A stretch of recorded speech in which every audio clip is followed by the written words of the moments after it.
د ریاضي مضمون د زده کړې درنو مینوالو السلام علیکم ورحمت الله وبرکاته.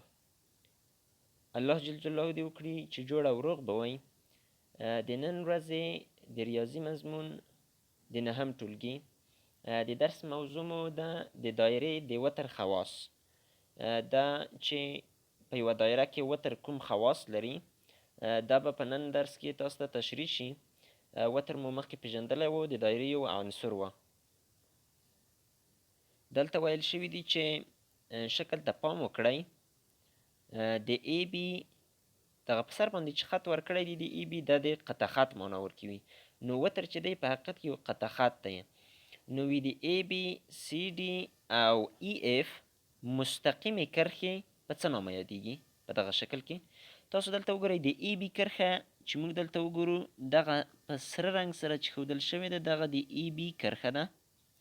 نو که موږ دا وګورو دا په اصل کې د دایرې وتر دی، ځکه د دایرې وتر موږ ښودلی و چې هغه مستقیم خط یا کرښه ده چې د دایرې د محیط دوې برخې سره وصل کوي. نو که دلته وګورو د ای بی قطع خط د دایرې د محیط دوې برخې سره نښلوي، نو دا یو وتر دی، د دایرې وتر دی. دلته ویلي چې دغه مستقیمه کرښه د څه په نامه یادیږي؟ د دایرې د وتر په نامه یادیږي. بلې د سی ډي کرښه ښودلې، د سی ډي کرښه چې یوه مستقیمه کرښه ده دا هم د دایرې یو وتر دی. او بلې د ای اف مستقیمه کرښه ښودلې، نو د ای اف مستقیمه کرښه که موږ وګورو په تور رنګ سره چې ښودل شوې ده دا په حقیقت کې د دایرې قطر دی او همدارنګه وتر هم کیدای شي، ځکه د دایرې د محیط دوې برخې هم سره وصل کړي، نو هم قطر دی هم وتر دی. بیا ویلي چې د ای اف کرښې ځانګړتیا څه ده؟ د ای اف کرښې چې د دایرې قطر دی ځانګړتیا یې دا ده چې د شعاع د دایرې د شعاع دوه چنده دی. که دلته موږ وګورو ورته متوجه شو دغه د ای اف کرښه د ای اف کرښه ته دغه مرکزه پورې په حقیقت کې یوه شعاع ده او د مرکز نه بیا ته دغه محیطه پورې چې بیا راځو بله شعاع ده. نو د دایرې قطر د شعاع دوه چنده دی. ځانګړنه یې دا ده، ځانګړتیا یې دا ده چې د دایرې د شعاع دوه چنده دی. او بیا ویلي چې له ای بی او سی ډي کرښې سره څه اړیکه لري؟ د ای اف کرښه ښیي، وي د سی ډي او ای بي له کرښو سره څه اړیکه لري؟ که ورته متوجه شو د ای اف کرښه چې ده د سی ډي کرښه او د ای ډي کرښه یا خط یې قطع کړي دي، نو دا یو له بل سره متقاطع دي. اړیکه یې څه ده؟ اړیکه یې دا ده چې یو بل یې قطع کړي دي، یو له بل سره متقاطع دي. په فعالیت کې ویل شوي چې د سی او آر چې دلته او مرکز ښیي د دایرې په او سره ښودل کیږي، او آر چې دی د دایرې شعاع ښیي. وی سی یوه دایره ده چې او مرکز دی، آر یې شعاع ده. په دغه دایره کې د ای بي وتر رسم کوي. نو موږ به یوه دایره رسم کړو، په هغې کې به یو وتر هم رسم کړو، د ای بي وتر، یوه دایره او په هغې کې د ای بي وتر. که دا یوه دایره په نظر کې ونیسو او دغه د ای بي وتر وي، نو د دایرې د ای ډي قطر داسې رسم کړئ چې د ای بي په وتر سره د اچ په نقطه کې عمود وي. بیا یو قطر هم رسم کړئ، یو قطر هم رسم کړئ چې هغه قطر څنګه وي؟ هغه د ای بي په وتر باندې عمود وي. نو دا دې رسم وکړه او دغه نقطه چې کومه ده دغه نقطه په اصل کې د اچ نقطه ده. نو د اچ په نقطه کې په دې باندې عمود دی. بیا ویلي چې د او ټکی د ا او بي سره ونښلوئ. دغه د او ټکی مرکز د دایرې چې کوم دی په دغه ځای کې دا وي د ا له نقطې سره هم ونښلوئ، د بي له نقطې سره هم.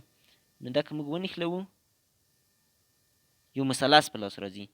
نو ویلي دي چې لاس ته راغلی مثلث څه ډول مثلث دی؟ که دې مثلث ته متوجه شو دا یو متساوي ساقین مثلث دی. متساوي ساقین مثلث هغه مثلث دی چې دوې زولې مخامخ زولې چې کوم یو بل ته دي هغه دوې زولې مساوي دي. هغې دوه زولې ته ساقین وایي. ساق یوې زولې ته وایي، ساقین یعنې دواړه زولې. متساوي ساقین یعنې دواړه ساقونه یې سره مساوي دي. نو دغه زولی چې ساق ورته ویل کېږي او دغه زولی چې ساق ورته ویل کېږي دا سره مساوي دي. نو کوم مثلث چې موږ ته په لاس راغی هغه متساوي ساقین مثلث دی. اوس یې ویلي په لاندې تشو ځایونو کې د مساوي علامه د کوچني او لوی علامه یا نښه ولیکئ. نو دلته نظر د مثلث ته موږ لیکو. په لومړي خانه کې ویلي دي چې ای اچ قطه خط او اچ بي قطه خط څه اړیکه سره لري. نو د ای اچ قطه خط ته که موږ متوجه شو، د ای اچ قطه خط دغه دی، له دې ځای څخه نیولې تر دې ځای پورې دا د ای اچ قطه خط دی. او بیا ویلي چې د اچ بي له دغه ځای څخه بیا تر دغه ځای پورې دی د اچ بي قطه خط. نو دې دواړو ته که ښه موږ متوجه شو، دا دواړه په حقیقت کې سره مساوي دي. که په خطکش باندې اندازه هم شي، په کتابچه کې رسم کړل شي او بیا په خطکش باندې اندازه شي، په صحیح توګه رسم کړل شي، نو معلوم به شي چې دا دواړه سره مساوي دي. بیا ویلي چې د ای او ای بي قوسونه چې دي، دا د ای په سر باندې چې کومه علامه ده، دا د قوس علامه ده. نو دغه قوسونه چې دي دا یو له بل سره څه اړیکه لري. نو که دلته موږ راشو وګورو چې د ای او ای بي، ای په حقیقت کې دغلته دی، دغه قطر چې رغلی دی او د دایرې د محیط سره وصل شوی دا ای دی. نو وی ای چې دغه قوس کیږي او د ای بي چې دا قوس دی، دا یو له بل سره څه اړیکه لري. که دا موږ اندازه کړو، موږ ته به معلوم شي چې دا دواړه هم څنګه دي، دا دواړه هم یو له بل سره مساوي دي. د او بي او او ای قطه خطونه یو له بل سره څه اړیکه لري. او ای دغه قطه خط دی، دا قطه خط، او د او بي دا قطه خط دی. نو دا خو دواړه د مثلث ساقونه شول. نو د مثلث ساقونه خو موږ د وخته وویل چې مساوي دي، نو دا هم څنګه دي، دا هم مساوي دي. نو د دې فعالیت څخه چې کومه نتیجه په لاس راځي، هغه یوه قضیه ده چې هغه داسې قضیه ده چې په هره دایره کې چې موږ یو وتر رسم کړو او په هغې وتر باندې چې کوم عمود قطر رسم کیږي، عمود یعنې دا معنی چې 90 درجې زاویه ورسره جوړه کړي. نو کوم عمود قطر چې په باندې رسم کیږي، دغه قطر چې دی، د عمود قطر د وتر په دوه مساوي برخې ویشي. زه دلته یو بیا تاسو ته رسموم یوه دایره، په دې کې تاسو متوجه شئ، یو وتر او بیا په دې وتر باندې یو عمود قطر. که څه هم دلته سم نه رسمیږي، نو تاسو کولی شئ چې په کتابچه کې د خطکش په واسطه په سمه توګه رسم کړئ. بیا دغه چې اندازه کوي دا طرف او دا طرف، نو دا دواړه مساوي دي. نو عمود قطر دغه قطر دی، دا او دغه لاندې وتر دی. عمود قطر په وتر باندې دغلته 90 درجې زاویه ورسره جوړوي. نو دا د وتر چې دی په دوه مساوي برخو ویشي او د مقابل قوس هم په دوه مساوي برخو ویشي. نو دا قضیه شوه. دا قضیه اوس دلته ثبوت کړې ده، په دغه دایره کې ثبوت کړې، تاسو ورته متوجه شئ. که دلته موږ وګورو، په دغه دایره کې یو وتر رسم کړی، دې وتر ته تاسو متوجه شئ، دغه وتر دی. بیا یې په دې باندې یو عمود قطر رسم کړی، بیا د وتر یې په دوه مساوي برخو ویشلی او دغه هلته یې یوه شعاع هم رسم کړې، یعنې د او نقطه یې هم له ای سره وصل کړي هم له بي سره. نو یو مثلث په لاس راغلی چې دا مثلث په حقیقت کې همغه متساوي ساقین مثلث دی. نو دلته ویلي دي چې د او ای او او بي قطه خطونه چې دي دا سره مساوي دي. نو دا ولې مساوي دي؟ ځکه دا د دایرې شعاوې دي او د دایرې شعاع په هر ځای کې وي مساوي درسه، په هر ځای کې د دایرې د شعاع اندازه یو شان ده. که هغه دلته رسم شي، مثلا که دلته 3 سانتي متره وي، دلته هم 3 ده، په بل ځای کې رسم کې هلته هم 3 ده. نو په ټولو ځایو کې د دایرې د شعاع اندازه یو شانته وي. نو دلته چې د او ای شعاع ده او دلته د او بي شعاع ده، دا دواړه سره څنګه دي؟ دا دواړه سره مساوي دي. بیا ویلي چې اچ یو مساوي دی د اچ دوه. دغه علامه چې تاسو کومه وینئ د فارسي یا پښتو اتو ته چې ورورته ده، اته عدد ته چې ورورته ده، د زاویې نښه ده. نو دغه لومړی زاویه ده، بخښئ دغه اچ دی، او دلته چې قایمه زاویه کومه لاسته راځي، دغه دواړو طرفو ته لاسته راځي، یو ده طرف ته او بله دغه طرف ته. نو دا دواړه زاویې هم مساوي دي، ځکه دواړه قایمې یا 90 درجې زاویې دي. نو 90 درجې مساوي ده له 90 درجو سره. او بل یې ویلي چې دغه او اچ چې دی دا مشترک دی د دواړو طرفو ترمنځ. ګورئ دا په حقیقت کې یو دغه لوی مثلث دی چې دلته لاسته راغلی، او بل دوه کوچني مثلثونه هم موږ ته په لاس راغلي. که تاسو ښه ورته متوجه شئ، دا یو مثلث کوچنی، د بل مثلث. دوه کوچني مثلثونه هم شول. نو دغه د دوه کوچنیو مثلثو ترمنځ دغه د او اچ خط چې دی، د او اچ خط، دغه خط درته ښیم، او اچ، دا کرښه د دواړو ترمنځ مساوي مشترکه ده، نو ځکه څه مساوي هم ده. نو په نتیجه کې چې د مثلث که دا دوه مثلثونه په نظر کې ونیسو، دوه کوچني مثلثونه چې وخت مې درته وښودل چې کوم کوچني دي، دواړو طرفو ته د او اچ د خط دواړو طرفو ته، نو او ای هم سره مساوي شوه، د دواړو د دو او ای د دو له ای بي سره مساوي ده، دوی ځلې سره مساوي شوې. بیا دغلته او اچ سره مساوي شو. نو دا یو قاعده ده چې د مثلث دوې ځلې او یوه زاویه سره مساوي وي، د دواړو مثلثونه مساوي دي. نو دا دواړه مثلثونه په نتیجه په لاس راغله چې د ای اچ او یعنی دغه مثلث او اچ ای مثلث، دا مثلث مساوي دی د او بی اچ مثلث سره. د دواړه مثلثونه کوچني مثلثونه چې دي دا دواړه سره مساوي دي. نو دا دواړه چې مساوي شول، دوه مثلثونه هغه وخت مساوي دي چې ټولې زولې سره یو شانته وي. نو دلته موږ ته نتیجه په لاس راځي چې د ای اچ دغه خط له دې خط سره څه شو؟ مساوي شو. نو دلته موږ ته ثابته شوه دا خو په حقیقت کې وتر و، دغه د دایرې وتر و. دا هلته موږ په مثلث کې ثابت کړل، خو دا په حقیقت کې د دایرې وتر و. دغه کرښه چې تاسو وینئ په سره رنګ مې په نښه کړه، دا د دایرې څه شی و؟ د دایرې وتر و.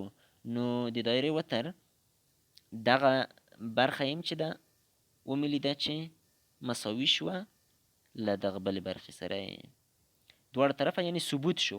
قضیه مو ویلې وه چې په یوه دایره کې یو وتر رسم کړو، په هغې باندې یو عمود قطر بیا رسم کړو، نو دغه قطر چې دی دا وتر په دوه مساوي برخو ویشي.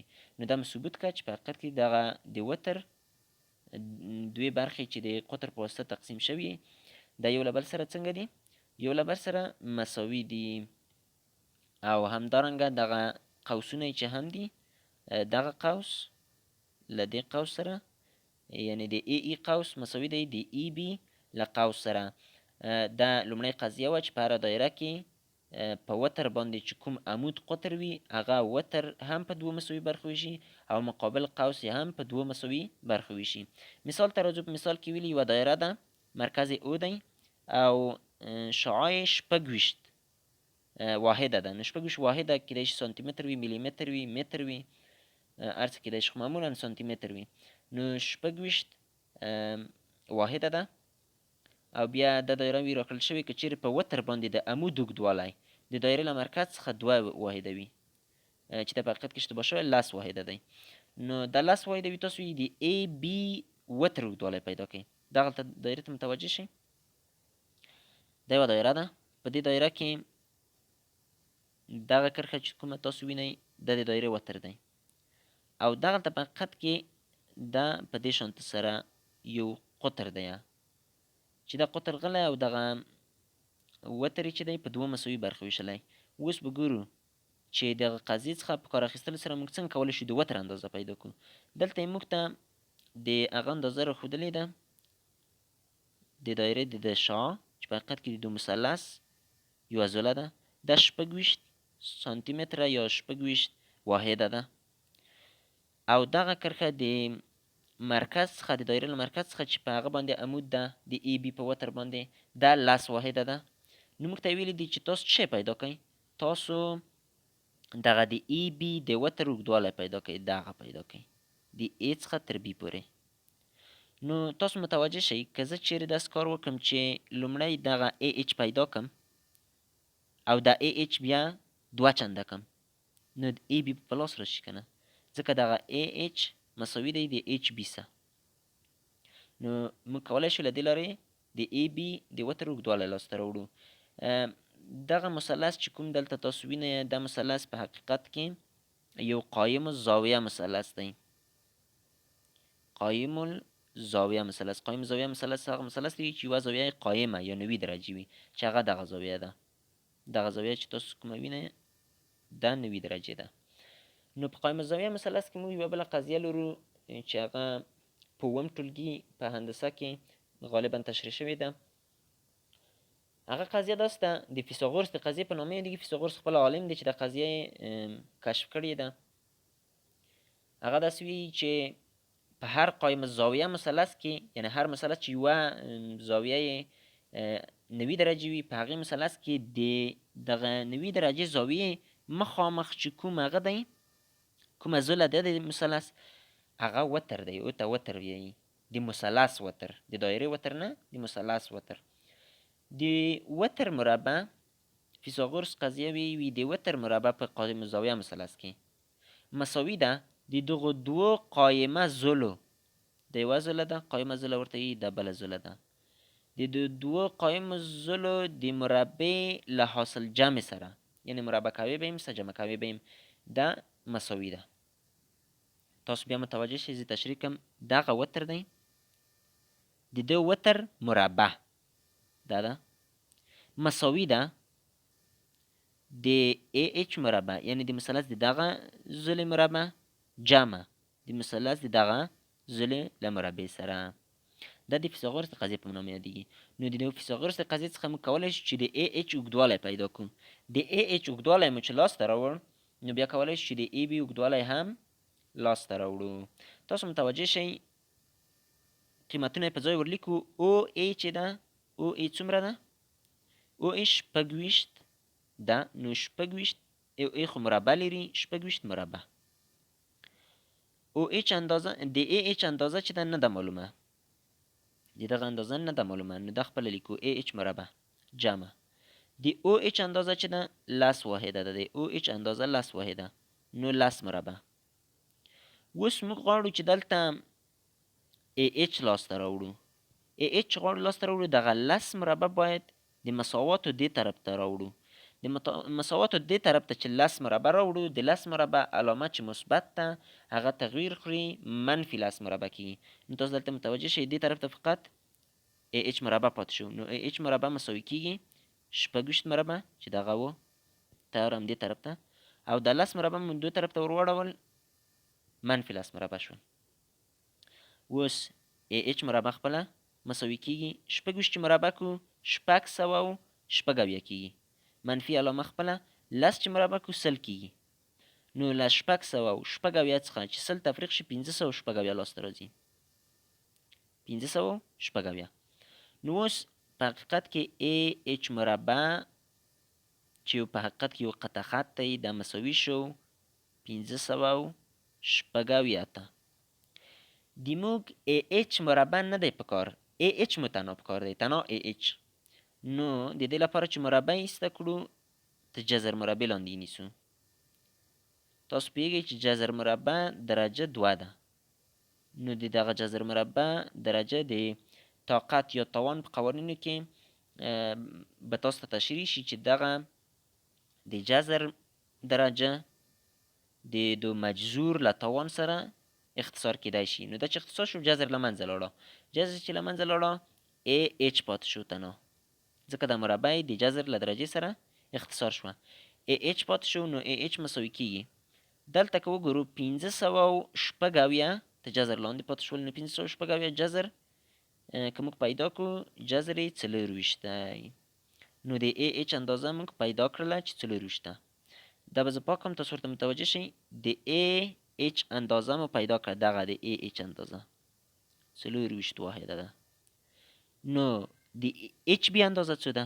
د HB اندازه هم 24 ده، ځکه دا HB او AH سره مساوي دي. نو دا هم چې 24 شوه، دا هم 24 شوه، د A نه ته B غونډ به څه شي؟ 24 ځمه 24 48 واحده. نو دلته 48 واحده وتر مو وکولی شوی چې لاسته یې راوړو. د نن ورځې درس همدومره بس دی. الله جل جلاله وکړي چې ګټور تمام شي. که چیرې فکر کوئ چې درسونه ګټور دي، نو له خپلو ملګرو سره شریک کړئ، تر څو نور هم ترې برخمن شي. ویډیو در سره شیر کوئ، لایک کوئ، او همدارنګه کوشش کوئ چې یو څه اندازه ویډیو په آنلاین ډول وګورئ، ځکه په آنلاین ډول ویډیو کتل د دې سبب کېږي چې موږ وکولی شو د یوټیوب حمایت ترلاسه کړو او دغه ویډیوګانې په ډېر ښه شکل او په ښه کیفیت سره تاسو ته وړاندې کړو. له توجه مو مننه. د الله په امان.